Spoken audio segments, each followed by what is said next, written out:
አስበህ ስትኖር ከእንስሳት ትሻላለህ። ማሰብ ስታቆም አውሬ ትሆናለህ። ብቻችሁን ረጅም ጊዜ ስታሳልፉ ወደማትፈልጉት ዝሙት፣ ወደማትፈልጉት መጠጥ ልትሄዱ ትችላለህ። ሆዳም ሰው እቅድ የለውም፣ ሰጥሟል። በሆድ ምንም እቅድ የለውም፣ ተስፋም የለውም። ሰው ንጽህናውን በኃጢአት ሲያቆሽሸው እቅዶቹ ሁሉ አብረው ይበላሹበታል። ከሴት ጋር ደስታ አልበቃው ቢል ሰው ምን ጀመረ? ግብረ ሰዶም። ገንዘቡን ለነሱ ኃጢአቱን ለኛ ነው የሚሰጡን ፈረንጆች። እንዳናስብ እኮ ነው የሚያደርጉን። ይገባቸዋል። ግን ፈረንጆች የሚሰሩት ስራ የጤነኛ ሰው እንቅልፉ ስንት ነው? 4 ሰዓት 8 ሰዓት የሚባል የለም። ሰው እነዚህን ከጠበቀ ህሊናው ሊረክስ አይችልም። የሚያየውና የሚሰማው ነገር የሚያረክሰው እንትና ሊያገባ ነው። ምን አገባህ አንተ? እኮ አላገባህም። የምታገባበት አንድ ጎጆ አልቀለስክም። 5 ብር የለህም። መጥቶ ሰው እንዲሉ ፖለቲካው እንዴት ያዩታል ኢትዮጵያ? እኔ ምንም አላይም። እኔ የማየው አሁን ማስተማር ነው፣ ዱሻ ማስተማር ነው። ስለ ድንግል ማርያም፣ ስለ ቅዱሳን፣ ስለ ምናን የሚያወራውን ጴንጤውን ተው፣ ይለፍልፍ። አንተ መጽሐፍ ቅዱስን ተማር፣ እግዚአብሔርን አምልክ፣ ተከተል። ገንዘብ መውደድ የኃጢአት ሁሉ ስር ነው።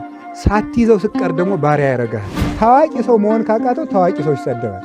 ከዛ እሱ ምን ይሆናል? ቆይ እስኪ ምን ብሎ ነው የሰደበው እያለ ሰው ሲያይለት ታዋቂ ሆነ። አንተ ውሻ ማርያም ታማልዳለች እንዲባል መልስ የለም። በስድብ መልስ የለም።